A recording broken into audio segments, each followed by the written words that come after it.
चलो लो।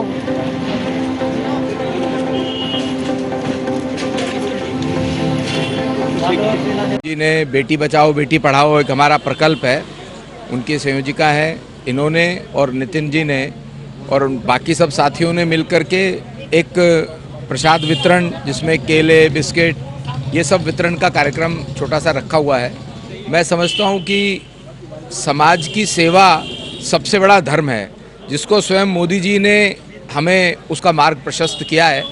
तो उनके जन्मदिवस को भारतीय जनता पार्टी इस तरह से मना रही है। इसका मकसद सिर्फ जन्मदिन मनाना है या चुनाव का भी इससे कोई लेना देना है? इसका मकसद जन्मदिन मनाना बिल्कुल नहीं है। इसका मकसद मोदी जी का जन्मदिवस है। जन्मदिवस तो एक दिन होता है, लेकिन क्योंकि मोदी जी पूरे देश की सेवा में लगे हैं, देश के 133 करोड़ जनता की सेवा में लगे हैं, तो हम सब कार्यकर्ता भी सेवा में उनके प्रेरणा से, उनकी प्रेरणा के कारण से एक गिलहरी प्रयास कर रहे हैं कि हम लोग भी सेवा करें। इसका इतना ही मतलब है बस। ये बेटी बचाओ बेटी बचाओ अभियान के तहत जो आज कार्यक्रम हो रहा है, और इसके अलावा भी जो माननीय मोदी जी ने जब से देश के प्रधानमंत्री यशस्वी मोदी जी बने हैं, उनका पहला ही फोकस है कि किस तरह इस देश की आधी आबादी महिलाओं का उत्थान हो, चाहे वो बच्ची पैदा होने से लेके जो सुकन्या समृद्धि योजना लेकर हो, चाहे उनके स्कूलों के अंदर उनका वजीफा हो, चाहे उनके स्कूल कॉलेजों में उनके एडमिशन हो, चाहे उनकी उच्च शिक्षा को लेके, चाहे उनके लिए स्कॉलरशिप हो और उनके लिए आगे बढ़ने का मौका मिलना हो। और खाली पढ़ाई में नहीं, जीवन के प्रत्येक आयाम में आज मोदी जी ने तय किया है कि प्रत्येक बहनों को, हमारी प्रत्येक बच्चियों को जीवन में ऐसा मौका मिले कि वो आगे बढ़ सकें। और देखिए, जब तक देश की आधी आबादी आगे बढ़ने की, हम उनके बारे में आगे बढ़ने के लिए नहीं सोचेंगे, तब तक आधा देश आगे नहीं बढ़ेगा।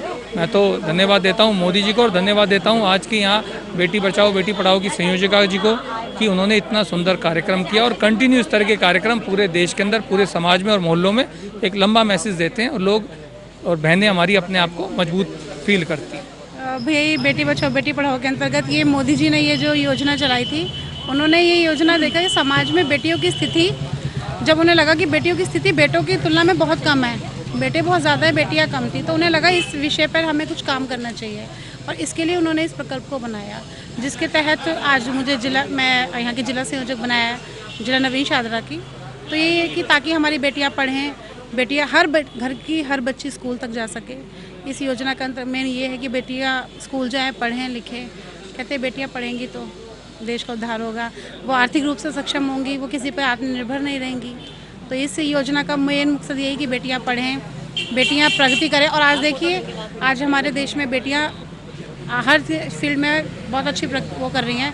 अब टोक्यो ओलंपिक भी हुआ था, वहाँ पर भी सबको पता है कि कितने गरीब घर की बेटियां आज हमारे देश के लिए मेडल लाई।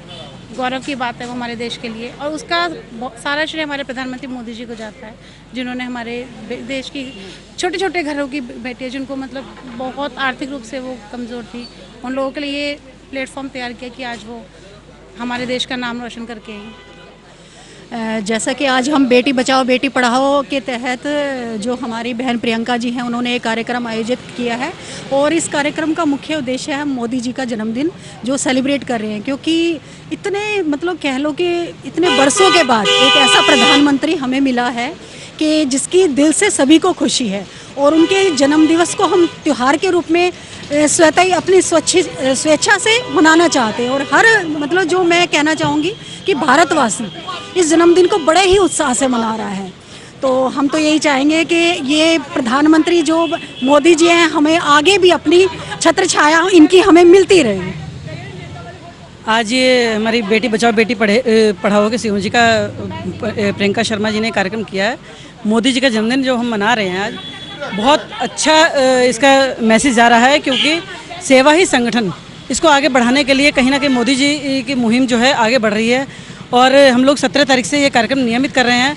इस कार्यक्रम को हमारी बहन प्रियंका शर्मा जी ने रखा, और इसके माध्यम से हम एक संदेश देना चाहते हैं कि बेटियों को पढ़ाना चाहिए, आगे बढ़ाना चाहिए। बेटी है तो हमारा कल है। एक बेटी कई जिम्मेदारियों पर रहती है, माँ की भूमिका भी निभाती है, बेटी की भूमिका निभाती है, बहू की भूमिका निभाती है, दो परिवारों को रोशन करती है। और साथ ही आज के समय में देश को आगे बढ़ाने के लिए भी कहीं ना कहीं बेटियों की ज़रूरत है।